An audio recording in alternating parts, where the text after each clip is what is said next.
DeSci dan juga robotik. Dua calon narasi terbesar untuk dunia kripto.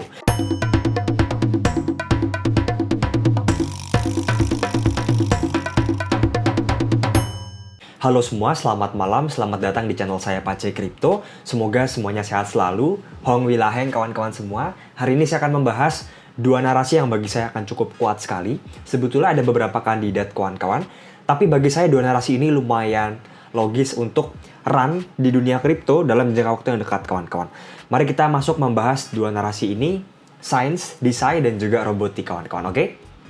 Ya, oke kawan-kawan, potensial narasi bagi saya. Jadi market membutuhkan narasi yang fresh kawan-kawan untuk mengembalikan kemampuan bermimpi orang-orang agar orang-orang bisa ngehold koin jangka panjang dan mencapai valuasi besar kawan-kawan. Inilah dunia kripto kawan-kawan, oke? Ada beberapa narasi misalnya robotik. Saya akan urutkan dari yang paling realistis bagi saya. Robotik nomor 1, nomor 2 DeSci, Decentralized Science, Science, Biologi, dan sebagainya. Yang ketiga DePIN, sebetulnya DePIN juga berhubungan dengan semua kripto kawan-kawan. Bisa berhubungan dengan robotik, DeSci, dan segala macam. Berikutnya crypto app kawan-kawan. Ini mungkin Anda belum pernah dengar. Intinya aplikasi software yang berkaitan dengan kripto kawan-kawan ya. Berikutnya quantum computing, sedikit jauh mungkin, space sedikit jauh, Chinese sedikit sulit kita prediksi, dan juga mobile gaming kawan-kawan ataupun segala macam hal yang berhubungan dengan mobile ya. Di HP kita bisa akses di HP kawan-kawan, oke? Untuk crypto app ini bagi saya sangat berpotensi juga kawan-kawan ya. Jadi terlalu banyak infrastruktur di dunia kripto, tidak ada aplikasi yang mencangkup retail ataupun orang-orang normi di kalangan massal. Kita butuh aplikasi yang dapat mencangkup, menarik semua orang di dunia massal kawan-kawan ke dunia kripto ya. Dan bagi saya pribadi, mungkin 90% dari spekulasi narasi ini akan dibungkus melalui meme coin kawan-kawan. Mentokenisasi suatu spekulasi kawan-kawan, oke? Ya. Kita akan membahas untuk robotik dan juga DeSci kawan-kawan. Oke, ini kan sedikit banyak tulisan untuk video kali ini dan mungkin banyak alfa kawan-kawan ya. Betul-betul padat sekali alfanya. Jadi mungkin Anda tolong yang pertama jangan jadikan video ini sebagai acuan menjual, membeli ataupun apapun itu kawan-kawan. Jadikanlah hanya sebagai bantuan riset kawan-kawan, oke? DeSci dan juga robotik saya cukup yakin pasti mereka akan ada koin-koin yang berhubungan dengan launchpad. Kenapa? Karena sekarang lagi zamannya launchpad kawan-kawan ya. Misalnya virtual merupakan tempat launchpad untuk AI agent. Berikutnya pump fund dan segala macam. Bagi saya, DeSci dan juga robotik membutuhkan launchpad juga kawan-kawan ya. Launchpad khusus untuk project crypto robotik, launchpad khusus untuk project crypto DeSci. Berikutnya AI agent juga akan tetap menjadi narasi yang menarik. Berikutnya meme coin di dua topik ini pasti ada. Nah, kita akan bahas di DeSci terlebih dahulu kawan-kawan ya. Yang pertama akan ada DeSci terkait gerakan ya kawan-kawan ya. Gerakan seperti jikalau Anda menonton Brian Johnson, dia sedang membuat gerakan di mana manusia bisa hidup selama-lamanya ataupun memperpanjang hidup manusia dan sebagainya. Gerakan ini bagi saya akan kuat sekali karena ya kawan-kawan sekarang lagi hype lah ya masalah pola hidup, pola makan dan segala macam, oke? Yang berikutnya adalah penggalangan dana di DeSci, berikutnya AI untuk meriset segala macam paper yang ada di internet, berikutnya AI untuk belajar dan juga menyelesaikan masalah-masalah di sains, berikutnya mentokenisasi zat kimia, kawan-kawan. Kita pernah melihat seperti Uro, Reef, berikutnya ada Berberin dan segala macam, banyak sekali kawan-kawan. Berikutnya insentif kawan-kawan ya. Jadi insentif untuk para ilmuwan sekarang, berikutnya orang-orang yang melakukan kurasi pada suatu paper, berikutnya orang-orang yang membantu mewujudkan yang namanya open science, science yang terbuka, science yang bisa diakses oleh semua orang, ini belum mendapatkan insentif yang baik kawan-kawan. Sehingga ya, project crypto DeSci, insentif sangat logis sekali. Berikutnya, tokenisasi suatu eksperimen. Misalnya ada satu ilmuwan melakukan eksperimen besar, pasti dia akan mentokenisasi eksperimen tersebut kawan-kawan untuk mendapatkan attention, fundraising dalam cara meme coin dan segala macam. Berikutnya, tokenisasi riset. Dan juga DAO untuk topik tertentu. Misalnya DAO untuk topik penyakit tertentu kawan-kawan. Ataupun bagian tubuh tertentu ya. Ada DAO terkait tulang belakang. Ada DAO terkait suatu jamur psikadelik misalnya. Ataupun ada DAO terkait dengan microbiome di usus kita dan segala macam kawan-kawan. Oke? Berikutnya kenapa saya memberikan warna hijau dan juga kuning di sini. Hijau bagi saya ini yang paling logis, yang paling realistis. Kalau untuk kuning yang paling seksi sebagai suatu narasi di dunia kripto. Untuk robotik sama ada gerakan juga kawan-kawan, gerakan orang-orang yang memuji ataupun mendewa-dewakan robot ada juga kawan-kawan. Kita akan bahas nanti. Ada investment DAO, di mana ini merupakan komunitas, sebetulnya kayak reksadana, tapi dimiliki oleh komunitas kawan-kawan. Berikutnya tokenisasi nama robot, akan ada banyak robot seperti Optimus, berikutnya ada Apptronic, Unitree, dan segala macam, oke? DePIN. Berikutnya yang berkaitan dengan robot training ataupun simulator. Robot membutuhkan training kawan-kawan ataupun pelatihan ya. Berikutnya 3D software untuk membuat prototipe robot dan segala macam. Marketplace untuk robot dengan tugasnya masing-masing. Berikutnya verifikasi identitas, ini sudah dilakukan oleh Peak Network. Dan juga framework AI untuk robot kawan-kawan. Sama ya, yang berwarna hijau ini adalah yang paling realistis bagi saya, kawan-kawan. Yang kuning yang paling seksi bagi saya. Jadi dua, hijau dan juga kuning ini mungkin akan saya pantau kawan-kawan ya. Dua topik terkait robot dan juga desain. Oke, mungkin kita akan bagi video ini menjadi dua kawan-kawan, karena terlalu banyak sepertinya kawan-kawan ya. Untuk topik hari ini, kita mungkin hari ini akan membahas terkait robotik saja. Oke, untuk tempat merisetnya, untuk robot, Anda silakan masuk ke Humanoid Robot. Ini ada semacam kelompok di Twitter, saya lupa namanya apa kawan-kawan, silakan join, ada 12.000 member. Untuk desain, ada banyak akun sebetulnya yang bagus, termasuk Bioprotocol. Berikutnya ada Zack.it, ini bagus sekali untuk dunia desain kawan-kawan, bagi saya pribadi ya. Oke? Ya, kawan-kawan, semua sudah sangat dekat, baik itu robot dan juga desain. Kita akan bahas robot dulu. Humanoid robot, robot yang menyerupai manusia, dengan purpose yang general, dengan tujuan yang sangat general. Dia bisa melakukan apapun, kawan-kawan. Tidak hanya satu tugas spesifik ya, mirip seperti manusia. Berikutnya, autonomous driving. Tesla akan meluncurkan robot taksi pertama di dunia pada bulan Juli. Jadi kita nanti, kalau kita naik taksi ya, tanpa supir, kawan-kawan.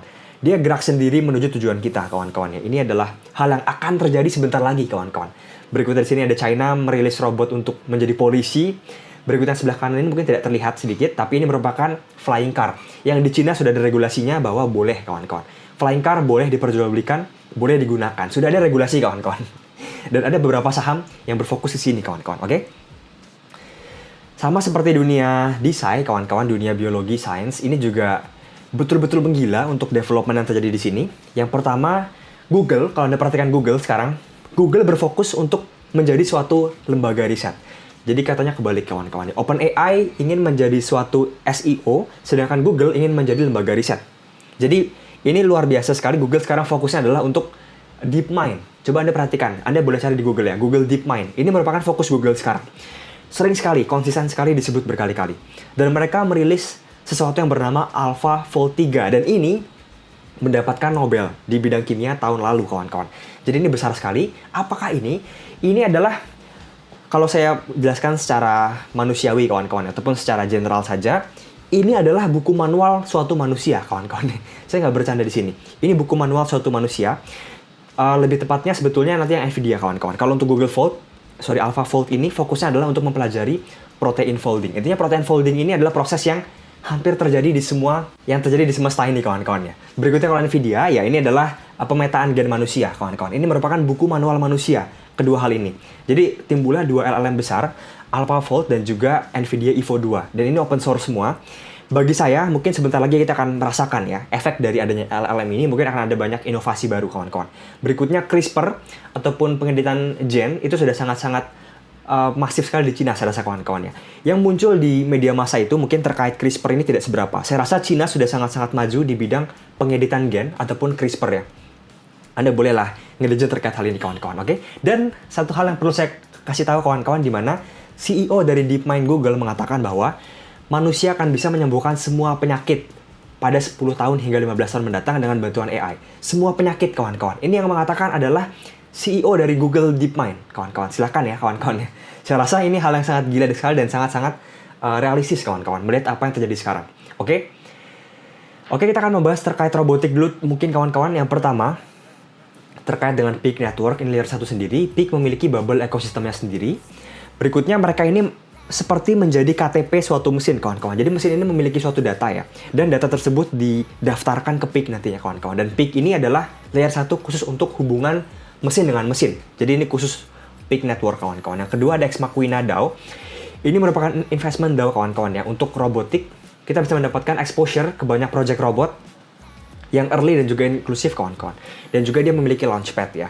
Jadi kalau Anda pengen invest misalnya ke Apptronik, berikutnya ke banyak project humanoid robot lain, tidak bisa, kawan-kawan. Kita sebagai retail tidak bisa, membutuhkan akses yang eksklusif, kawan-kawan ya. Jadi saya rasa Ex Machina bisa solve tersebut ya. Kita bisa investasi robot-robot yang eksklusif tersebut karena kita adalah sebagai suatu komunitas ya, DAO di sini, kawan-kawan. Oke, berikutnya GeoDNet bagi saya adalah investasi paling logis ya untuk robotik sejauh ini di dunia kripto yang terkait dengan kebutuhan lokasi, dan hampir semua robot membutuhkan yang namanya lokasi yang tepat, kawan-kawan. Lokasi yang super presisi, kawan-kawan. Dan ini dapat berguna untuk autonomous driving, misalnya, berikutnya untuk drone, untuk kendaraan terbang, dan juga humanoid robot ya. Jadi GeoNet ini fokusnya menyajikan data terkait lokasi yang super presisi, kawan-kawan. Berikutnya, Depin sangat logis ya, kawan-kawan ya, karena robot ini kan hal yang fisik membutuhkan infrastruktur fisik. Berikutnya, semikonduktor dan juga baterai adalah hardware paling vital untuk dikembangkan untuk menjadi semakin murah, efisien, kawan-kawan ya. Dan ada berbagai macam saham di sini, kawan-kawan, terkait baterai dan juga semikonduktor.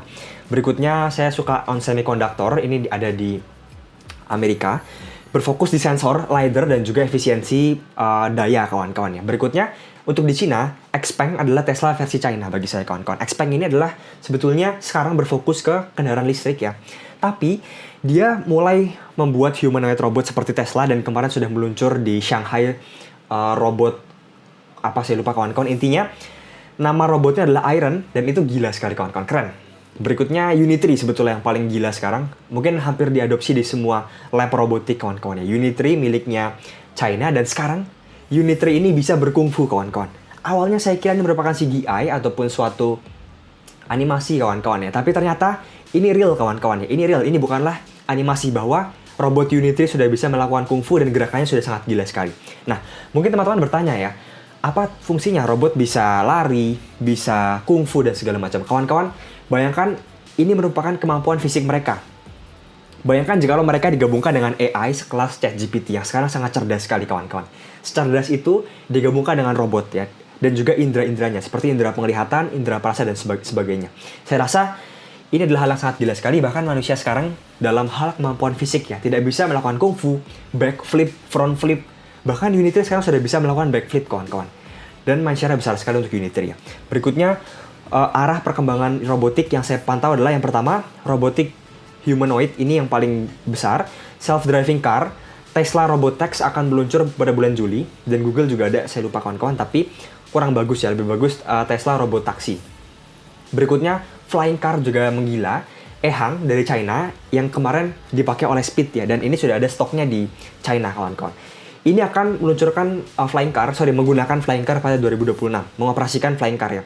Berikutnya, Optimus adalah parameter dunia terkait humanoid robot, dan kalau Anda tahu Optimus, ini merupakan humanoid robot buatannya Tesla, Elon Musk. Ini akan menjadi parameter dunia, kawan-kawan, untuk melihat terkait dengan robotik, kawan-kawan ya. Dan yang seru adalah dimana Optimus ini ternyata menggunakan otak, kamera, dan juga sistem yang sama dengan Tesla, mobilnya Tesla, kawan-kawan. Jadi tinggal diadopsi aja, kawan-kawan. Jadi sebetulnya semua ini cukup berhubungan ya, antara electric vehicle, berikutnya robot, berikutnya drone, berikutnya autonomous driving, dan segala macam. Ini semua berhubungan ya. Buktinya, Optimus akan menggunakan otak, kamera, dan juga sistem yang sama dengan Tesla. Jadi, bisa sangat gila sekali untuk pertumbuhannya, kawan-kawan. Oke, berikutnya, George Droid dan juga James Charge telah memimpin humanoid cyborg robot, meme, di Instagram dan juga TikTok, kawan-kawan ya. Kenapa saya menuliskan hal ini? Karena kita memiliki akses yang terbatas sekali untuk investasi di robot, humanoid robot, cyborg robot, dan segala macam. Jadi mungkin orang-orang akan berspekulasi menggunakan meme coin bagi saya pribadi. Berikutnya, Robotism, ini juga meme coin, adalah kult terbesar dalam robotik sekarang. Dan sudah ada meme coinnya juga, kawan-kawan. Sama seperti EACC yang berfokus ke akselerasi dunia teknologi, kawan-kawan. Oke, mungkin sekian untuk video saya kali ini, kawan-kawan. Kita akan lanjut lagi besok untuk Desai, kawan-kawan. Itu sangat menarik sekali. Oke. Untuk spoilernya, bioprotokol itu bagi saya sangat undervalue sekali sekarang. Oke, mungkin sekian dari saya, kawan-kawan. Semoga bermanfaat ya.